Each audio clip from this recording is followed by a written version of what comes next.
Fine! I only have 12 bullets, so you're gonna have to share. Let's count them down.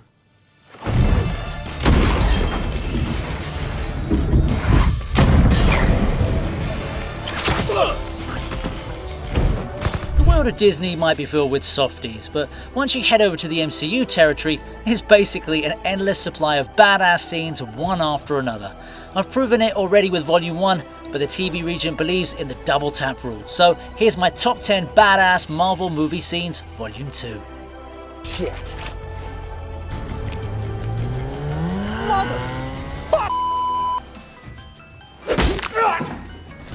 Slogan.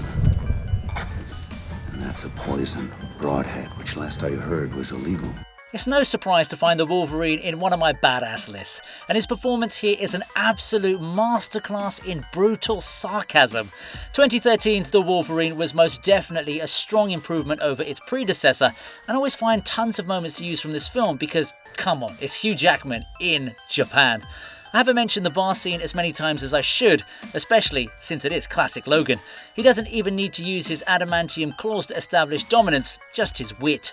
I also want to shout out his support for wildlife because hunters shouldn't be poisoning grizzly bears. They might be deadly predators, but they're also giant fluff balls. Oh, this bear can stick and move. He's moving, he's dodging, he's weaving. Look at him, look at him. Oh, Jesus. This bear's fast, he can move. Anyway, my focus here is on how Alpha Wolverine looks as he calmly explains how he figured out the hunter's arrows were poisoned. It's also got a decent amount of gore despite being a PG-13 film. Logan really does have a way with the censor board, doesn't he?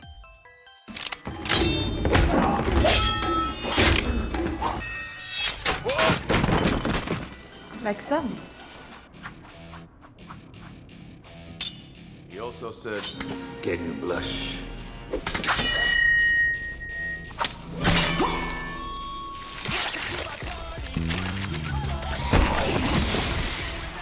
Ron Perlman is probably not a name that would make the modern audiences go crazy, but believe me, that man's played some cool characters throughout his career. I mean, he's freaking Hellboy. What more do you want? However, before good old Ron became the face of a cult hit, he was an evil vampire in the Blade sequel. So the reason why I find this scene badass is because of how the entire vibe builds up to some kind of epic battle between Blade and Reinhardt. I was confident they were building up to some kind of epic finale kind of situation, but I forgot how savage Wesley Snipes was at the time. Bro not only defeated an army of vampires, but also managed to take down Reinhardt with just one blow. Well, Ron might be the chosen one from hell, but the vampire assassin will always reign supreme.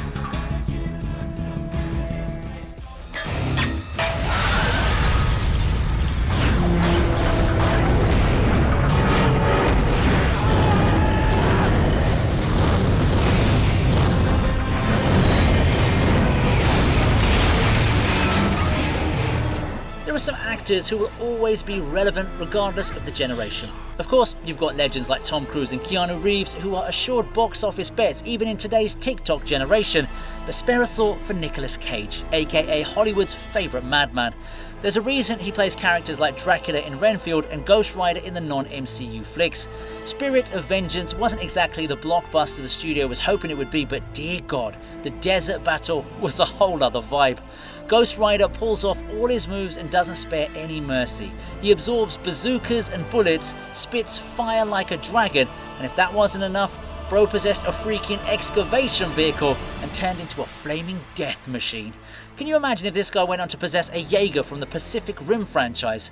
Even Godzilla would be like, I'ma stay underwater for this one. It looks like it does. What are you waiting for? Do it! Do it! Time to go to work.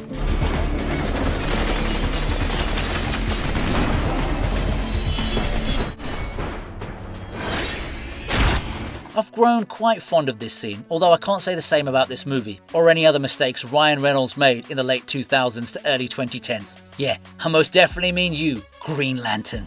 However, in between all those questionable paychecks, there's the sword scene from the fake Deadpool that still excites me every time I see it.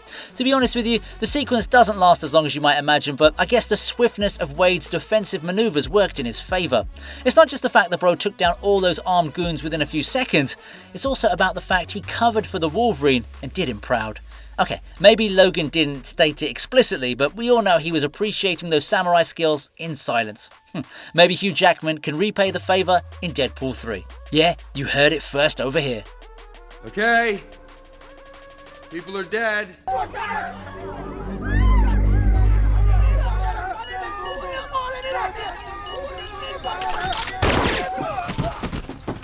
You gotta have a multitude of skills to be a genius, billionaire, playboy, philanthropist. Sure, Tony Stark had his dad's business, which was already super successful, but our man went ahead and made it even bigger. Want to know how he manages to achieve the impossible? Bro knows how to utilize his time with perfection. Just look at the OG Iron Man suit's first ever battle. Of course, the primary mission here was to save the hostages, but Tony decided to hit two birds with one stone and ended up testing out all his suit's features. Now that's how you manage your workload efficiently. If you're searching for a highlight, then look no further than the moment he walks away from an exploding tank. Scenes like this are the reason why the word badass exists in the dictionary today. Honestly speaking, I'm really looking forward to seeing Robert Downey Jr.'s performance in Christopher Nolan's Oppenheimer. Let's hope he channels some of those Tony vibes, because he's got to stick to his brand. Like, share and subscribe, because I always stick to my brand and my fans.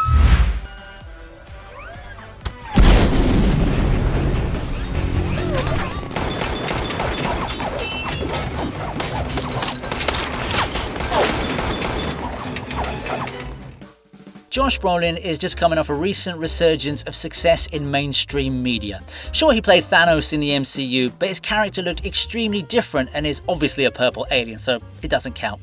Even when he's playing Cable in the Foxverse, Josh is basically just there to be the butt of some jokes, courtesy of our very own Deadpool.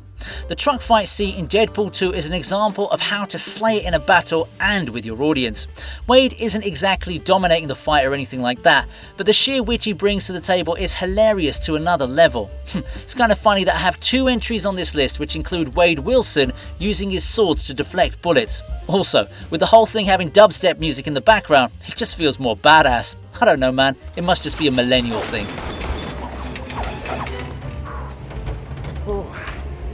Those bullets are like super fast. Window integrity 1%. Now!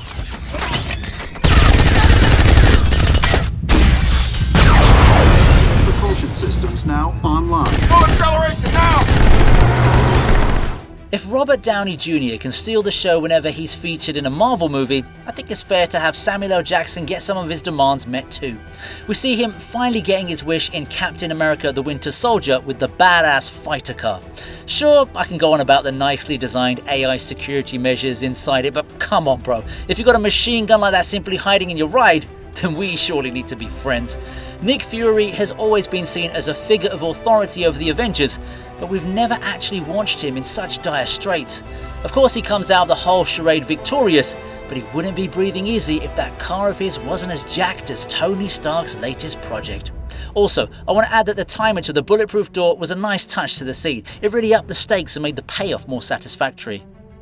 Integrity 1%. Now!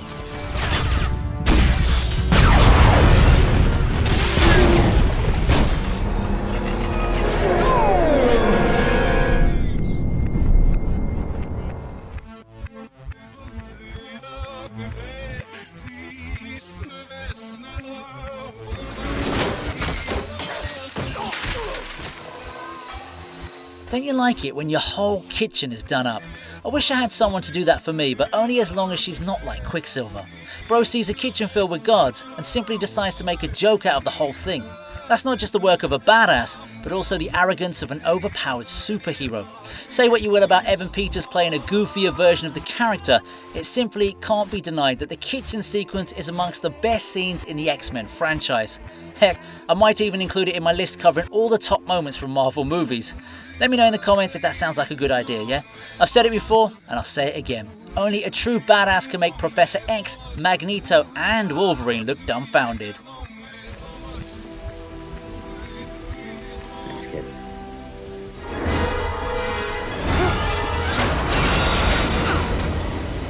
You have a train to catch.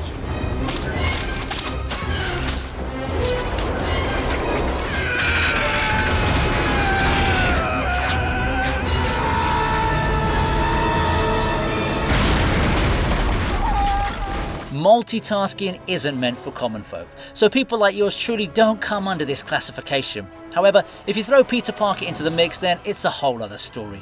Spider-Man 2 was filled with a lot of thrilling experiences, and my top moment from that movie has got to be the train scene. It is a common answer, but also the correct answer. Look, Doc Ock might have looked as if he was dominating poor Spidey, but at the end of the day, Tobey Maguire is the hero everyone is still watching and worshipping.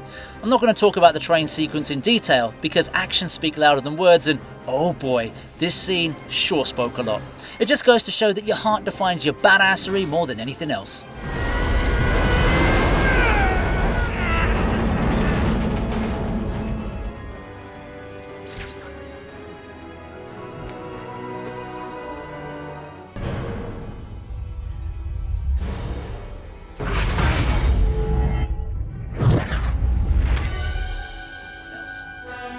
When you have so many overpowered superheroes showing off their skills, it's kind of hard to pick and choose a handful of them. However, if a mortal human being is able to flex so hard that he summons a god's very own weapon, I'm obviously going to put him at the top, right? I knew it. Captain America's secret affair with Mjolnir was already hinted at during Age of Ultron, but for the big reveal to arrive in Avengers Endgame was just a stroke of genius. Just look at Thor's face. Even he was like, screw it, even I need a hammer now. Yeah, bro, I know you can summon lightning by yourself, but your entire brand is built around that hammer, isn't it? That might not be the case for Steve Rogers, but he completely owns the scene and gives Thanos a serious run for his money. Man, why do all the legends either die, grow old, or fall prey to lazy writing? Hope you enjoyed this video. Need more? Then why don't you check out one of these?